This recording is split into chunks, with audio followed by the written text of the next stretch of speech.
और अब बात करते हैं छत्तीसगढ़ की खबरों की, जहां छत्तीसगढ़ की राजधानी रायपुर में मुख्यमंत्री विष्णुदेव साय की अध्यक्षता में हुई कैबिनेट की बैठक में छत्तीसगढ़ के विकास को लेकर कई बड़े फैसले लिए गए। अब मंत्रिपरिषद ने 7 अहम प्रस्तावों को मंजूरी दे दी है। इसमें 500 करोड़ रुपए के एआई मिशन, बीईएमएल प्लांट की स्थापना, पीडब्ल्यूडी में डिजिटल सिस्टम लागू करना, ग्रामीण सड़क योजना में बदलाव करना और बिजली क्षेत्र में निवेश बढ़ाने के फैसले शामिल किए गए हैं। अब सरकार का सीधे तौर पर दावा है कि इनसे रोजगार, निवेश और पारदर्शिता को बढ़ावा मिलता हुआ नजर आएगा।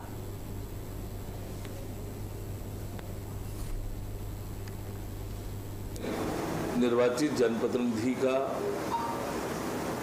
अपना एक महत्व है। सभी जो प्रशासनिक अधिकारी है वो जनप्रतिनिधियों का प्रावधानों के अनुरूप सम्मान करे, उनकी बातों को सुने, उन्हें रिस्पॉन्स करे।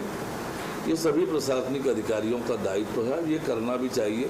जनप्रतिनिधि जनता के प्रतिनिधि के नाते जनता की बातों पर अधिकारियों से बातचीत करते हैं, पत्र लिखते हैं तो उनके पत्रों का जवाब मिले, उनके फ़ोन मोबाइल के कॉल पर रिस्पांस हो, ये आवश्यक है, ये करना ही चाहिए।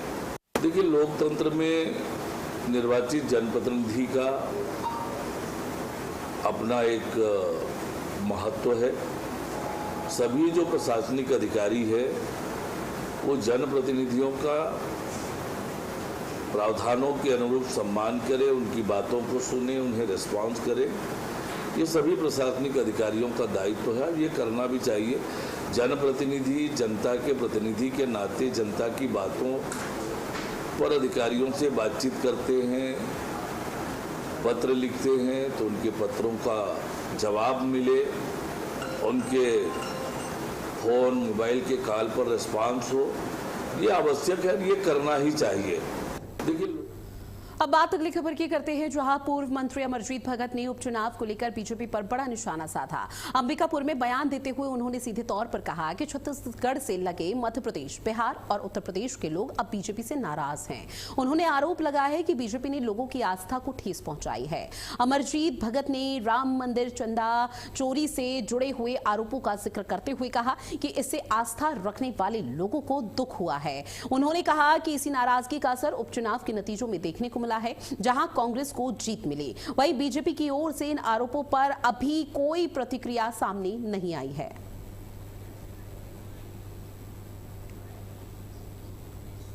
या उत्तर प्रदेश छत्तीसगढ़ से लगा हुआ एरिया, इस क्षेत्र में एक चीज देखने को मिला है कि भारतीय जनता पार्टी के प्रति लोगों में नाराजगी बहुत है।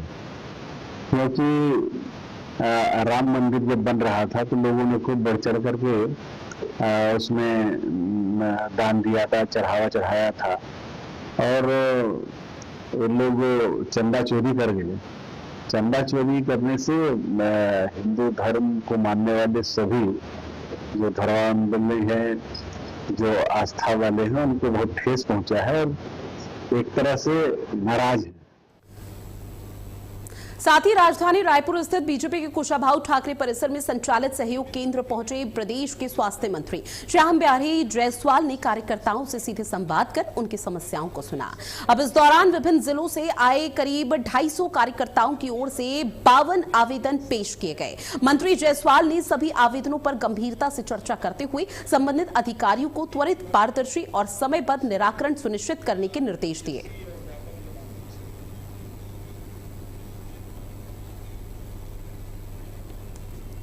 अगली खबर, जहां रायपुर कमिश्नरेट पुलिस ने 1.13 करोड़ के निवेश की धोखाधड़ी का खुलासा किया है। पुलिस ने 2 अंतर्राज्यीय महिला आरोपियों को महाराष्ट्र के नागपुर से गिरफ्तार किया। अब ठगी के लिए आरोपियों ने बड़े अधिकारियों से बैठक का फाइल प्रोसेसिंग, सुरक्षा मंजूरी, विदेशी परीक्षण और विशेष केमिकल जैसी कई फर्जी प्रक्रियाओं का सहारा लिया। आरोपियों ने वॉश एंड वॉश यानी कि ब्लैक मनी स्कैम के माध्यम से काले रंग से ढके हुए नोटों को विशेष केमिकल और विदेशी तकनीक से असली भारतीय करेंसी में बदलने का झूठा प्रदर्शन भी किया। पीड़ित की शिकायत के बाद शिकायत दर्ज की गई थी। पुलिस गिरोह के अन्य सदस्यों की तलाश भी की जा रही है। पुलिस उनके संभावित ठिकानों पर लगातार दबिश दे रही है।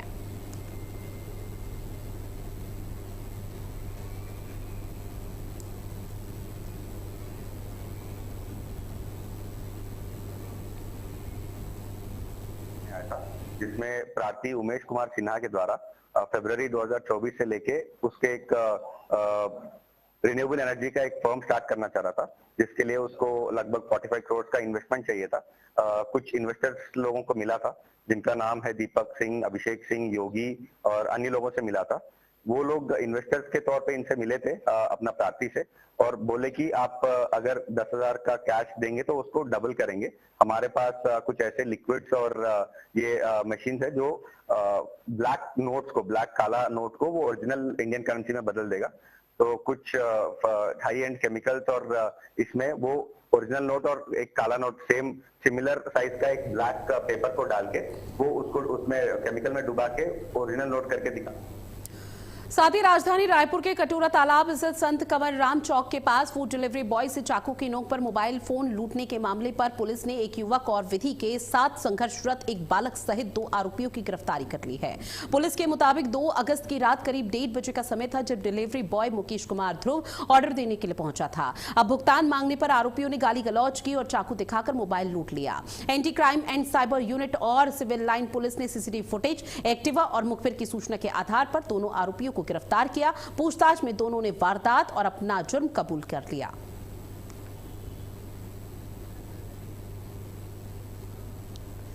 साथ ही बात करते हैं सीहोर की, जहां जिले के बुधनी में पुलिस ने अवैध शराब तस्करी के खिलाफ बड़ी कार्रवाई की है। पुलिस ने मुखबिर की सूचना के आधार पर घेराबंदी कर एक बोलेरो पिकअप वाहन को पकड़ा। वाहन में स्नैक्स की बोरियां और सब्जी के कैरेटों के नीचे छिपाकर ले जाई जा रही 1187 लीटर से ज्यादा अवैध शराब पाई गई। पुलिस ने शराब, वाहन और अन्य सामान सहित करीब 11 लाख रुपए का मसरूका जब्त कर लिया है।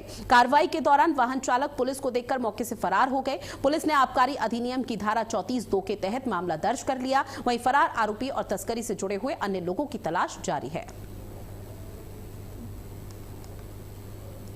इसमें बुधनी पुलिस को एक मुखबिर से सूचना प्राप्त हुई थी कि एक पिकअप में बड़ी मात्रा में शराब परिवहन की जा रही है। जब उस पिकअप का पीछा किया और उसको जब रोका तो ड्राइवर उसमें मौके का फायदा उठाकर भाग गया। उस दौरान उसके ऊपर उन्होंने स्नैक्स के कुछ कुरकुरे और चिप्स के पैकेट से शराब को छुपा रखी थी।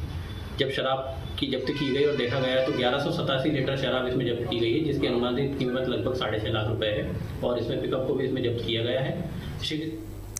अब बात करते हैं धमतरी की, जो है एक बड़ा सड़क हादसा होते होते टल गया। आपको बता दें कि ग्राम डांडेसरा के पास हाईवे पर रायपुर से धमतरी जा रही कांकेर की यात्री बस अनियंत्रित होकर डिवाइडर पर चढ़ जाती है। अब बताया जा रहा है कि सामने से आ रही साइकिल सवार कॉलेज छात्रा को बचाने की कोशिश में चालक ने अचानक से ब्रेक लगा दिया, जिससे बस का संतुलन बिगड़ जाता है और वो डिवाइडर से जा टकराई। अब हादसे में साइकिल सवार छात्रा घायल हो गई है, जिसे तुरंत कुरुंद के सरकारी अस्पताल में भर्ती कराया गया। गनीमत तो ये रही कि बड़ा हादसा होने से टला। सूचना मिलते ही पुलिस मौके पर पहुंची और जांच शुरू की। ये कुरुद थाना क्षेत्र अंतर्गत जो है डांडेसरा गांव के पास आज एक बस जो है एक स्कूली बच्ची को बचाते हुए अनियंत्रित हो गई और जो है डिवाइडर से टकरा गई है। इसमें कोई किसी प्रकार की किसी को जान माल की हानि नहीं हुई है। बाकी की कार्रवाई जो है इसमें भी की जा रही है।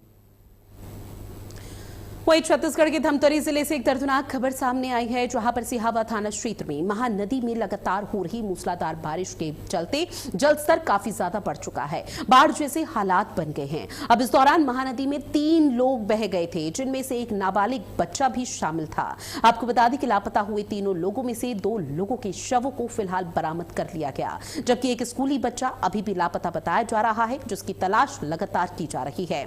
मछली पकड़ने गए लोग नदी के तेज बहाव की चपेट में आ जाते हैं। पुलिस ने शव को पोस्टमार्टम के लिए भेज दिया। लापता बच्चे की तलाश में पुलिस और स्थानीय गोताखोरों की टीम लगातार जुटी हुई है। साथ ही छत्तीसगढ़ के गौरेला पेंड्रा मरवाही जिले में बिलासपुर गौरेला मार्ग पर भवरटक के पास देर रात सड़क किनारे एक तेंदुआ दिखाई देने से राहगीरों में कुछ देर के लिए दहशत फैल गई। वाहन से गुजर रहे लोगों ने तेंदुए का वीडियो अपने मोबाइल पर रिकॉर्ड किया, जो अब सोशल मीडिया पर वायरल हो रहा है। वीडियो में तेंदुआ सड़क किनारे शांत बैठा हुआ नजर आया। फिलहाल किसी व्यक्ति पर हमला या फिर जनहानि की कोई सूचना नहीं है। वन विभाग से इलाके में निगरानी बढ़ाने और लोगों से रात के समय सतर्कता बरतने की अपील की गई। और चलिए इन तमाम खबरों के साथ इस बुलेटिन में इतना ही। देश और दुनिया की बड़ी खबरों के लिए आप बने रहिएगा भारत अपडेट के साथ। नमस्कार।